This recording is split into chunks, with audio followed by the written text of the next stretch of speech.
Christmas had always been my favorite time of year. The smell of cinnamon candles. The glow of twinkling lights. The old family ornaments that had belonged to my grandmother. Every December, I transformed our little house in Vermont into something that looked straight out of a holiday movie. At least, that's what everyone believed. My name is Emily Carter, and for 12 years I thought I had the perfect marriage. My husband, Daniel, was charming, successful, and knew exactly what to say whenever people were watching. Behind closed doors, he had become distant, cold, always working late, always guarding his phone. Whenever I asked questions, he'd smile and kiss my forehead. "You're imagining things." Eventually, I stopped asking. Our 8-year-old daughter, Lily, deserved peaceful holidays. So I ignored every warning sign. That Christmas Eve, snow covered the streets like powdered sugar. Dad arrived first. Robert Carter was a retired homicide detective. People said nothing escaped his eyes. Even at 70, he noticed details nobody else could. He hugged me tightly. "You look tired." I laughed. "I'm just hosting too many people." But he didn't smile back. Instead, he quietly looked toward the staircase where Daniel's office door was slightly open. His eyes narrowed. "You okay, sweetheart?" Before I could answer, the front door opened. Daniel walked inside, but he wasn't alone. Standing beside him was a beautiful blonde woman wearing an expensive red coat. She couldn't have been older than 30. She smiled like she belonged there. Daniel casually removed her coat and hung it beside mine. "Merry Christmas, everyone." Silence. I stared. "What is this?" He sighed dramatically. "This is Vanessa." She waved. "Hi." Daniel looked at me like I was the unreasonable one. "I invited her for dinner." I laughed nervously. "Very funny." "I'm serious." The room froze. My mother nearly dropped the serving tray.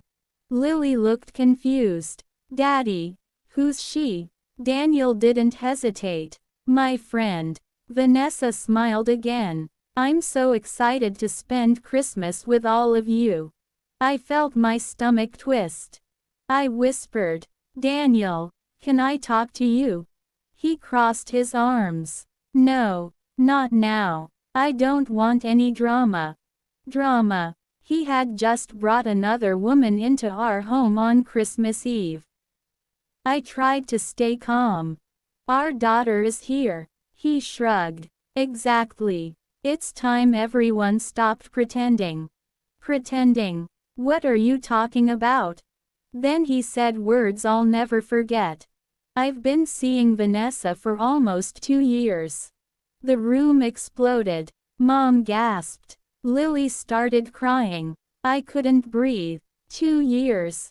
While I'd been decorating Christmas trees, planning birthdays, supporting him through promotions. He had another life. Daniel wasn't finished. "I'm moving in with Vanessa after New Year." Vanessa gently touched his arm. Almost proudly. As if she'd won. I looked around the room hoping someone would say something. Anyone. Instead, Dad quietly stood. He didn't yell. He didn't threaten Daniel.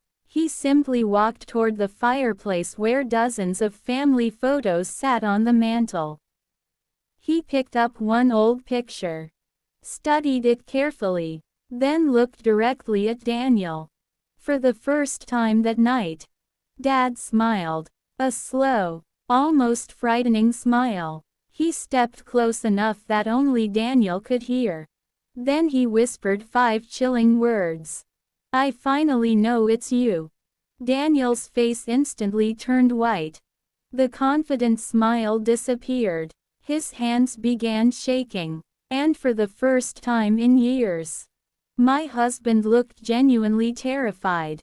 Emily stared at her father in disbelief. Daniel's face had gone completely pale. The confident grin he'd worn only seconds earlier vanished as if someone had flipped a switch. Vanessa looked from Daniel to Robert, confused. "What did he mean?" she asked quietly. Daniel forced a laugh. "Nothing. He's trying to scare me." But Robert didn't laugh. He slowly placed the old family photo back on the mantel and turned toward everyone. "I think Christmas dinner can wait," he said calmly. "There are a few truths this family deserves to hear."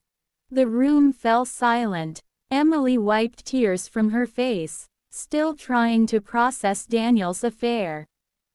"What truths?" she whispered. Robert looked directly at Daniel. "For years, I believed someone stole money from Emily's college trust fund." Emily frowned. "What?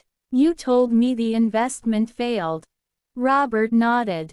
"That's what I wanted everyone to believe until I had proof." Daniel suddenly interrupted. "This isn't the time." "Oh," Robert replied. "It's exactly the time." He reached into the inside pocket of his winter coat and pulled out a thick brown envelope. "I've been carrying this for weeks." Vanessa shifted nervously. Daniel stepped forward. "You have no idea what you're talking about." Robert ignored him. He handed the envelope to Emily. Her hands trembled as she opened it. Inside were bank statements, wire transfer records, property documents, and one familiar signature. Daniel's. Emily felt the room spin. "No." Robert spoke gently. "About 9 years ago, someone forged paperwork to gain access to your trust account."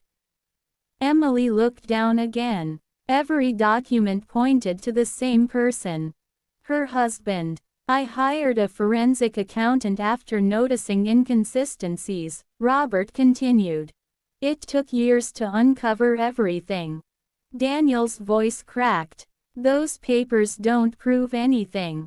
Robert smiled. "They're only the beginning." Vanessa looked horrified. "You told me your wife came from money and never shared it with you."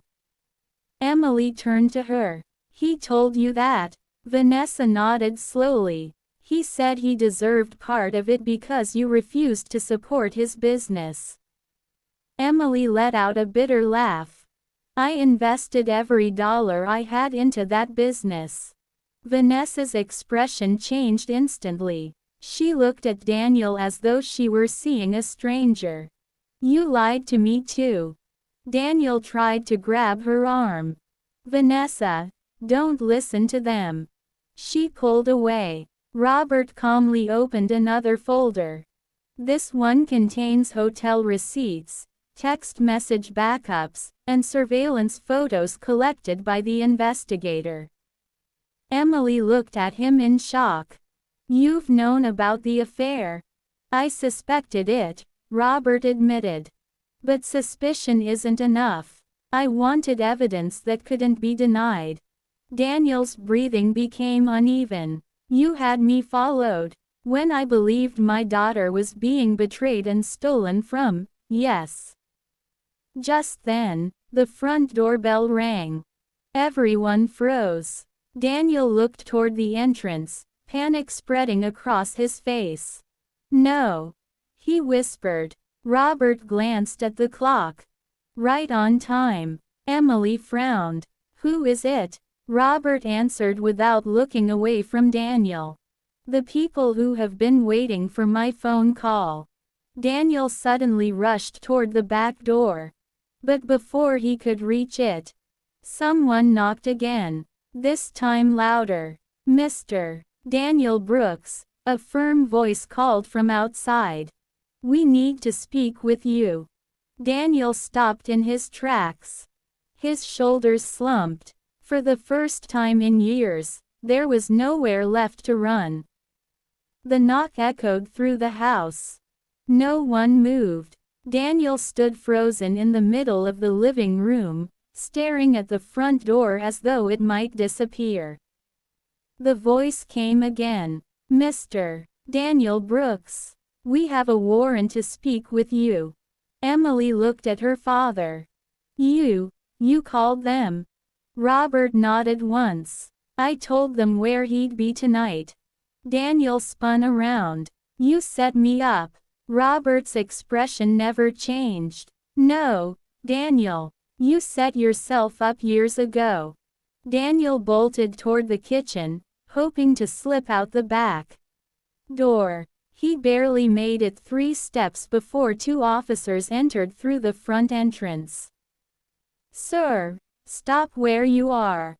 Daniel slowly raised his hands. Vanessa backed into a corner, her face drained of color.